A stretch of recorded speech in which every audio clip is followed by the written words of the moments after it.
manusia adil Imam Mahdi. Kangjeng Nabi nyaritakeun di akhir zaman bakal loba fitnah anu luar biasa sebab umat fiyah lungsur langsat rarapi tapi di akhirna bala uha loba balai-balai loba fitnah-fitnah. Sahur Kangjeng wataji'u fitanun bakal datang berbagai fitnah yatslu ba'duha ba'dun nu bakal macakeun sawarehna ka sawarehna deui. Woi, engke mah bakal anu woi bakal anu tapi tata geus diomong-omongkeun. Jadi bejak di beja-bejakeun heula kos kolot urang baheula. Kolot urang teh baheula teh nanti mana meureun eta bahasa-bahasa kolot masih kadedengekeun keneh bae. Engke mah sia lalaki jadi bikang jadi lalaki eta bahasa kolot baheula. Sia lalaki bakal jadi bikang bakal jadi lalaki, hartina lalaki kos awewe kos lalaki. Mulai tak tekebel buk panjang awewe lalaki bukna panjang awewe bukna para rendek. Tak omongan kalau teh nyata jasa nyata. Engke mah sia pakaian lalaki jeung pakaian awewe teh atuh sapake lalaki awewe kuari. Kaos sapake calana sapake atuh sepatu sapake geus sapake bae malah mun urang keur naik mobil teh aju aya nu naik motor boncengan bisa tetebakan lagi tebikang cibajah ya. Lagi tebakang aya ada laki. Oh bener laki. Barang turun teh aya susuan. Tuh salah sia berarti. Tak eta teh tetebakan naon kolot baheula bisa engke mah di sawah teh di sawah sia eta teh bakalna uluh tangkal listrik loba jasa di sawah lain tangkal pare diganti ku tangkal listrik arti menyamak di sawah ya tangkal listrik ge lain tangkal pare horenganan jadi perumahan ieu atuh sawahna diganti engke mah jelema dagang teh dagang imah sia imah didagangkeun dipikir ku urang mah digotongan imah oh lain atuh dijieuna di mata kolot baheula nyararata jasa masyaallah luar biasa. Engke mah partai nyaritakeun partai loba engke bakal saeutik ke di akhir bakal loba deui partai ke bakal saeutik deui ke bakal loba deui itu bararagus mah bagus nah kabeh ge makin ka ditu makin jore bae dileutikeun jore dibelobakeun jore kolot baheula geus ngomong teh heula sagala rupa ke siram geus aya kali ngujur ngulon tamah caina lain bakal jadi cai biasa bakalna getih tamah nu nyaianana lamun engke bakal pemerintah jieun kali ngebat kulon ket wetan ti wetan ka kulon ta eta teh engke eta mah lain jang cai biasa tamah lain jang nyaian sawah lain jang nyaian huma lain jang nyaian masyarakat tapi ka utama bakal getih eta iraha di mana-mana geus nyambung pulau ke pulau baheula mata pulau Cangkir diomongkeun teh bakal nyambung eta cicirita geus moal beres engke mah pulau Jawa jeung Sumatera nyambung Madura jeung pulau urang nyambung engke bakal aya jalan ngebat lempeng bahasa kolot mah baheula eta kos kitu horeng tol eta kuari eta janyara rata tah eta nu pake anggeran jasa mah di lembur urang mah ieu Tangerang Serang Pandeglang tah eta tah nyambungna gitu antara urang jeung nu tadi caritakeun gara tah tadu sejarah teh naon Pulau Cangkir nyambung kuari geus nyambung nu jualan imah geus loba tol geus aya nyararambung bakal disambungkeun deui atuh itunya urang ye Merak itu Sumatera ke bakal aya tol terus sabada eta bakal jieun kali ke omongan kolot baheula tah ke lamun geus nyambung tol Sumatera Pulau Jawa jeung Pulau Madura engke kakarak aya kali ngulon ngetan tah eta mah bakalna eusina tah eta mah teh caina getih bakal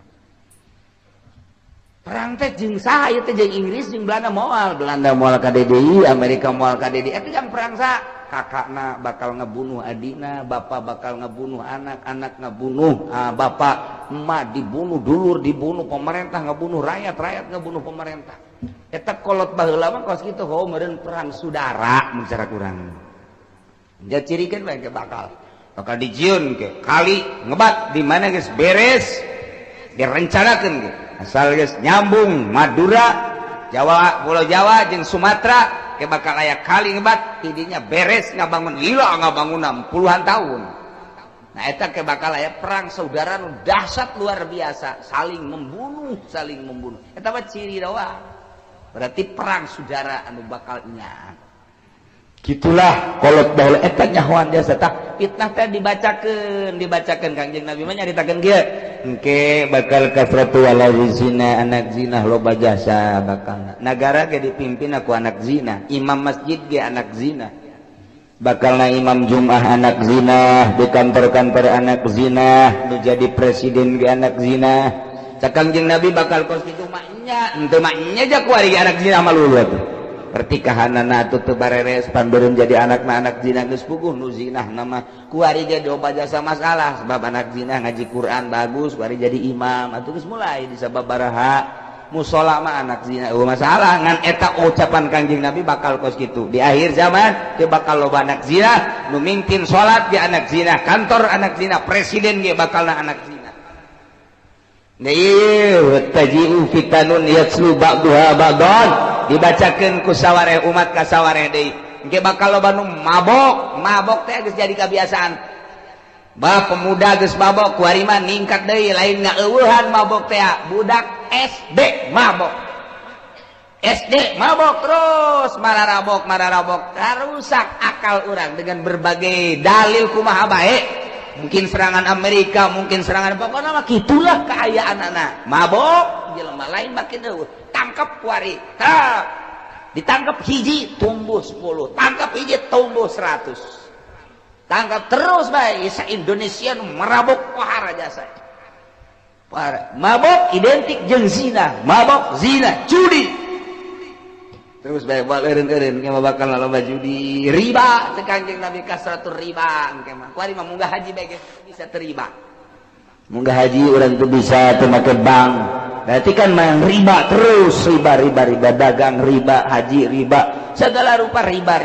mentak eta teh geus umul bawang kena sahabat naroskeun Gusti Rasul eta ku loba-lobana riba engke urang kumaha atuh haram gitu cukup nyokot jang ukuran ibadah ka Allah bae jang ukuran dahar nginum jang cukup ibadah eta geus salamet sakitu bae leuwih tidinya cilaka tayyulah tajiru fitanun yatslu ba'duha ba'dan bakal datang berbagai fitnah nu bakal ngomongkeun sebahagian ka sebahagianna deui geus diomongkeun tajiu sayati Kangjeng Nabi geus nyaritakeun bakal datang tah kuari urang tahun 2000 pas jasa naon nu diucapkeun ku Kangjeng Nabi di tahun bangta 1400 kali tuna makin mantap makin loba makin dahsyat fitnah teh mantap kadina taji'u fitnatun datanglah fitnah fayaqulul mukmin cek jelema mukmin asana hadhihi tuhlikuni fitnah ieu asana nu bakal ngarusak ka urang aduh asana bahaya engke sumatan kasih pulas eueuh deui engke wataji'u fitnatun datang deui fitnah fayaqulu cek mukmin asana fitnah ieu nu bahaya mah hadhihi aduh asana ieu nu bahaya mah yeuh eta selalu kitu bae kuari urang teh lamun anu memang henteu mikiran kana kasalamatan di akhirat mah dak pilkades mulai ustad dibarere duit kiai dibarere duit atuh ustad ondok mah seuseuriah ondok teh seuseuriah asa meunang asa untung tapi kapan ari anu mikiran engke kumaha di akhirat mah pan ieu teh sogokan nu kos kieu ngaranna pikiran aing salamatan tempat ieu disogok ieu milih salah teu milih salah asana rusak ieu ku fitnah ieu tah nu bener mah si kiai si santri si masyarakat teh mikirna asana rusak ku fitnah ieu mah keles eueuh de jol pilkada leuwih gede ieu mah leuwih gede seserian pan anu sok ka pendopo mantep lumayan 3 juta saminggu sabulan atawa antri di ditu cak anu kos kitu mah seserian huhahe tapi cak anu mikir mah asana fitnah ieu nu bahaya mah ieu duh kamari mah leutik ieu mah leuwih gede asana bahaya datang ka harian las eueuh datang pilgub lumayan ku ari bae ge Tangerang teh geus kabagi 2 kiai teh aya Kiai Wahidin aya Kiai Atutin sabagi 2 ku ari teh kadeuleu ieu Kiai Wahidin jeung Kiai Atutin lain deui mah lamun buringas Kiai Atutin eta lamun anu bangsa kieu eta Wahidin eta mah kitu di Serang di Pandeglang Kiai Ustad geus kabagi antara Yan Kosimul Kiai baena Wahidin wa Atutin jadi geus kabagi 2 ku ari ge sebagai itu motor lagi lamun diselat ya atut lamun Wahidin mah mogok Wahidin mah eta kos kitu wah fitnah bagi anu raramean mah anu asa meunang geus heheotan bae tapi nu bikiran aing salametan teh di akhirat ku kos kieu teh ieu pan bisa dipertanggungjawabkeun ieu teh sogokan teh ieu teh halal apa henteu sih duit kos kieu mikiran nya asana ku ieu aing rusak ieu bahaya ieu beres eta las eueuh pilpres leuwih gede teu eureun kitu jeung kitu bae tajiu fitnatun gontok-gontokan ke berbagai organisasi bergontok-gontokan antara partai jeung partai ngan lamun kurang dipikir teu kumaha gontok-gontokanana lamun urang dek berjuang ye boga pikiran hayang berjuang tok urang kuari cicing di Indonesia sementara Muhammadiyah terus bae nyulusup sedangkan urang kan hese eta teh untuk menopang eueuh di jalan kecuali kudu make organisasi di NU urang asup ka NU beneran NU ribut NU jeung Muhammadiyah fitnah kanu aya Islam papada Islam timbul deui PKS kok ieu nyelonong bae si PKS teh PKS teh nyelonong jasa teh pugu anggeranana dasar hukumna teu pugu anu teh urang otomatis ka nyieun tandinganana partai berarti dah naon dia partai urang ieu tadi PKS wari orang PKB geus eueuh maot dia bibirana anu aya keneh tapi wujud Kang Adam iku mah ieu tah urang lamun deuk berjuang mah eueuh deui lantarannya nyulusup ka birokrasi atuh urang ge kudu main birokrasi kurang berarti kudu ditandingi ku urang sedangkan ditandingi teu eureun teu repeh lain deuk ngabajukeun nagara ieu jajah hayang-hayang hebat dirina ribut piributkeun teh loba jasa diantepkeun ku urang eleh urang teu diantepkeun ribut deuk kumaha coba ndek kumaha coba kos kuari ye mun diatepkeun bae orang NU kaserang ye ku Muhammadiyah lamun diatepkeun bae organisasi NU teh kaserang ku Muhammadiyah nyana masuk melalui birokrasi geus lain nyaritakeun demokrasi deui nyaritakeun hukum dibabawa ku nyana tah ieu geus bahaya jasa kan aya di zaman Gus Dur bahkan ulah aya unsur-unsur hukum demokrasi bae hukum mah cekelan di organisasi bae kuari mah ngarayap lamun ngarokok diharamkeun melalui kitu birokrasi berarti kan geus ngarayap lamun tolak tilu jadi hiji melalui birokrasi kan berarti geus diserang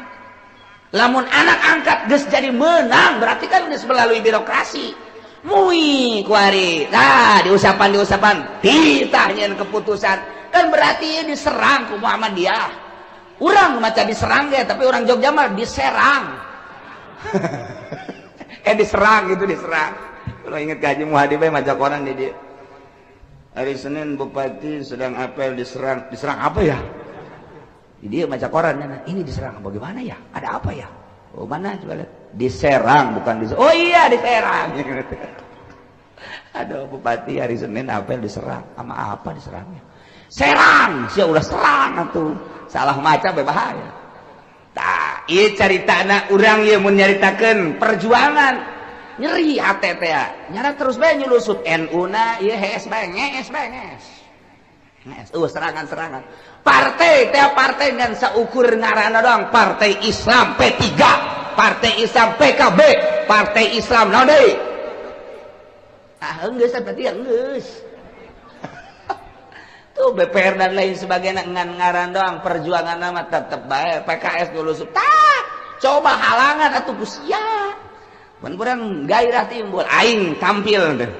ieu mah nu tampilna si bangsa bocokok deui bae kuduna anu siap ngaberesan tak ieu urang beuki lamun deuleu kadinya rapuh amat atuh Indonesia teh rapuh amat kumaha kahareupna timbul gairah hayang urang fitnah nu aya perang antara politik partai jeung partai perang antara organisasi urang cicing berarti nyana terus-terusan merajalela urang berangkat perang teu eureun-eureun ilah zaman fitnah ngaranna lantaran henteu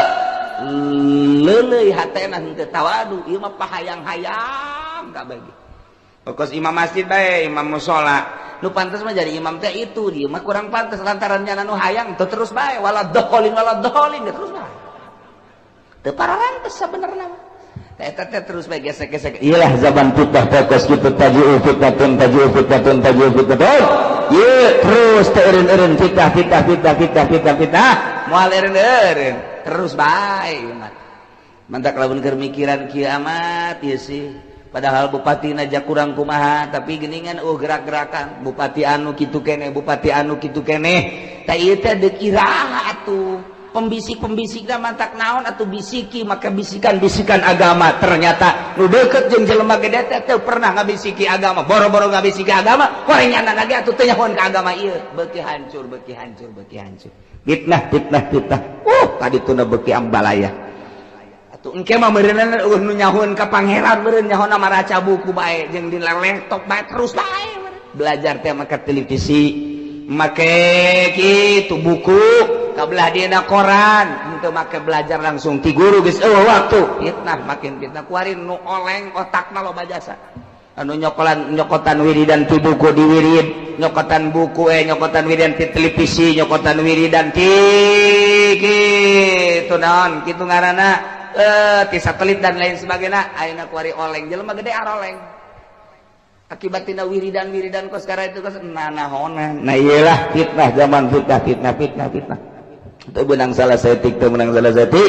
tah nu mentek ieu dicaritakeun ku Kangjeng Nabi bakal pahara luar biasa kita faman ahabba saha jelema nu dikahayang ayu zahzah dijauhkeun tina neraka ayu dukhala jannah atau diasupkeun ka surga fatatihi fitnatahu maka kudu ngadatangan kana fitnahna wa huwa yu'minu billahi wal yaumil akhir bahasana kos kitu tapi nu dimaksudna mah kieu fitnah pasti datang tapi jelema tetep bae iman ka Gusti Allah iman ka yaumil akhir lamun hayang salamet jauh tina neraka hayang salamet berarti asup ka surga ketika fitnah datang ulah milu-milu cicing bae iman ka Allah iman ka yaumil akhir tetep bae teu bisa diganggu gugat teu aya tawar menawar nyana mah kitu bae eta salamet geus bae cicing waalaikumsalam ieu aya sumbangan ti atut gede teh letik letik haram gede ieu maja haram main sama mobilin teh motor sama mobil halal aduh masya Allah Waalaikumsalam ijaya ya tizati itu bukan sebenarnya 500 haram bejakeun haram 500.000 haram aing mah geus moal tanggung jawab di akhirat hese minggu hareup dikiriman berarti 5 juta haram tanggung jawab na hese ayo lah bong nanda daletik soran haram minggu hareup seperti 20 juta haram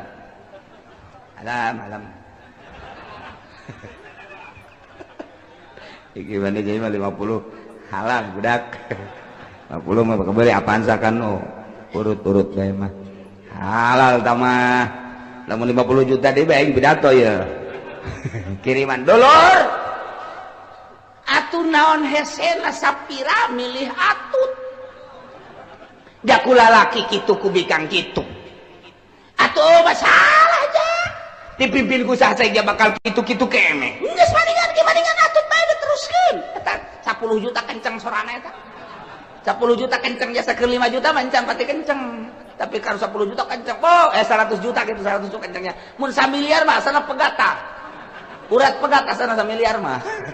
eta tolol jasa ieu kiai teh lepas dari kalah dan menang lepas dari begitu atau tidak begitu haram tina jihad milih awewe lagi geus haram tapi ieu kajen ka masyarakat mah bodoh ieu kiai nu nyaho hukum tolol lagi tolol deui tama ibnu tolol wa ibnu tolol wa ibnu tolol wa ibnu goblok tama tuh di Indonesia bae ge di Indonesia Tangerang geus loba jasa pan eta ieu mah lepas dari deuk kumaha pelaksanaanna sama atau tidak sama eta teh geus haram milihna haram Quran ar-rijalu qawwamun 'alan nisa teh menjadi pemimpin layak lalkom teu bisa diganggu gugat tah lamun datang fitnah seperti eta kemudian manehanana teger bae haram bae salamat surga tanu geus kitu lamun dak dia datang dak dibere duit hanya halal bagong sia neraka bari kurang dipresentasikan nih mah di Tangerang Serang jeung Kabupaten Pandeglang kiai nu kabeuli jeung nu teu kabeuli lobaan mana suara lobaan nu kabeuli berarti lobaan kiai nu ka neraka cak masyarakat tadena aing mah teu jadi kiai bae ka neraka komo sia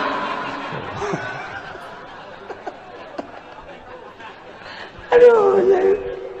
jangan nuturkeun kiai ban kula mah cenah atuh tadi nama ndekanu itu lalaki ngan kiai kula ngajak ka awewe atuh kula nuturkeun bae lah ka kiai kula mung fitnah puguh eta fitnah keur datang tolol sia ngomong pangkos bener bae kula mung fitnah lah nuturkeun kiai bae eta fitnah teh eta kos kitu tah eta teu karasa pan kunyana tah masyaallah nah ieulah kuda-kuda jang urang supaya orang teger di zaman fitnah kuari paman ahabba ayuzahzaha minan nar saha jelema anu nikahayang dijauhkeun tina neraka anin nar tina neraka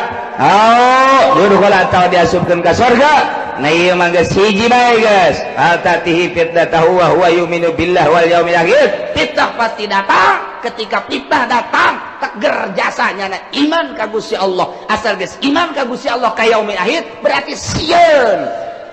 naon kitu nadahan fitnah ngajauhan berarti tina fitnah sieun iman ka Allah iman ka yaumil akhir berarti geus tidak mentolerir terhadap fitnah-fitnah kos kitu ngajauhan tina fitnah nyalamatkeun diri menuju ridho Allah subhanahu wa ta'ala wal ya'ti ilan nas billadhi yuhibbu ayyuta ilaihi nyana datang ka manusia mawa kekuatan diri nu sakumaha didatangkeun ka dirina pokona mah nyana kitu-kitu bae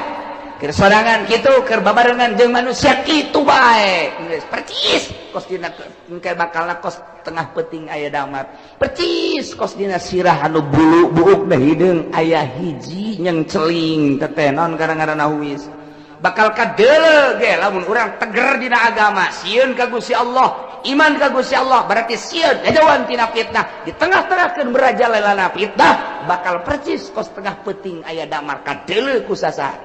sinarna percis kos tidak sirah kitu buukna hideung aya huis hiji yang celing hiji bakal kadeuleu tah kitu dicaritakeun ku Kangjeng Nabi urang Kangjeng Nabi Muhammad sallallahu alaihi wasallam tentang fitnah-fitnah nu bakal datang terus moal eureun-eureun fitnah teh terus bae terus ieu keur carita ala kadarna doang fitnah kabelah dieuna fitnah tina televisi fitnah tina HP fitnah tina kitu komputer dan lain sebagainya engke bakal tambah ditambah deui fitnah dan berbagai fitnah geus puguh nu tadi caritakeun kabair pakabair mah baheula mangan sakadar teu saralat doang fitnah teh tapi teu ngalawanan kanu salat kuari mah fitnah teh nya teu salat nya ngalawan kanu salat geus puguh kuari baheula mah nu mabok eueuh di lembur kuari mah mabok merajalela zina judi penghormatan terhadap kiai baheula mah nu tilok salat ge nu tilok salat aya kiai liwat keur nyetel radio di pareuman aya kiai memang pantas geus kitu teh kuari mah aya kiai tah digedekeun aju kiai na joget deh atuh mantap atuh ja kiai na ge ceramah ge mawa keyboard henteu kumaha coba atuh ja kiai na ge ceramah ge joget ieu atuh di imah kiai na ge TV atuh aya 5 pan paranti nyana paranti pemajikan paranti anak paranti tamu wah ambalayangan teu jualan TV doang tak kiai fitnah jeung fitnah terus makin ka ditu makin parah terus disapirakeun bae ku kiai teh HP dianggap enteng, televisi dianggap enteng. Memang manfaat aya tapi modorotna nu luar biasa. Ketika urang dek berjuang mah butuh teh informasi silakeun, tapi keur henteu mandek naonan atuh. Nah makin ka dieu dirasakeunana makin loba makin bahaya amburadul kadituna sarua bae. Baheula seragam Sabang sampai Merauke bahwa duit bank riba, bunga bank riba. Nu tentang kamari ieu kurang kumaha teteh di zaman bapak-bapak urang komo bapak kolot urang mah kadenge ngejelengeng keneh teh rentenir teh haram. Bunga bank haram. Sabang sampai Merauke di Indonesia ulah nyaritakeun internasional, nasional seragam kabeh. Mulai teh aya hiji dua halal ditukil ku kiai make jamul jawame bahwa bunga bank teh halal di jamul jawamean. Masya Allah ku berani teh geus teu kudu dilawan tah mah suku sia jamul jawamean goyatul usulan los leg-leg ku sia tapi urang mah geus boga anggaran kurang kumaha Fathul Muin kurang kumaha kitab kitu naon ngaranna Ihya na Minhajul Abidina jeung berbagai kitab-kitab fikih bacaan bae geus kudu nukil-nukil bab saralah kuari tukilan-tukilanana. Sebab naon eta kos kari itu teh maksakeun kalantaran dirina aya di dinya tukil, dirinya aya di dinya di organisasi teh tukil, dirinya aya di dinya di perusahaan showroom nukil nyana. Jadi lain berbicara secara umum kumaha ieu secara umum malah aya nu ngomong kieu. Sabenerna mah eta teh riba teh tah nu diharam-haramkeun ku kiai eta teh cenah kiaina bodoh sabenerna. Aya nu ngomong gitu lagi kiai. Tama kiai na bodoh sebenarnya mah ieu teh ieu naon ngaranna bank eta teh sebenarnya mah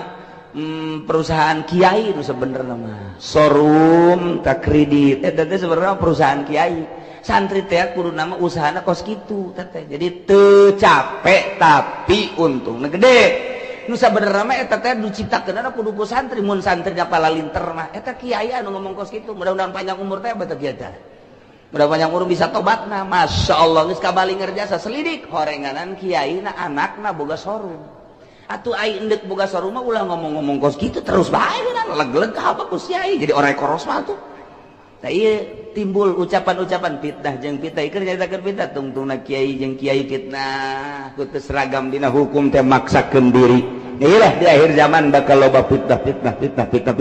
terus moal eureun fitnah teh bakal terus menerus hiji jelema nu salamet tina fitnah anu iman ka Allah jeung ka yaumil akhir hartina tetep netepan dina sieun ka Gusti Allah Subhanahu wa taala.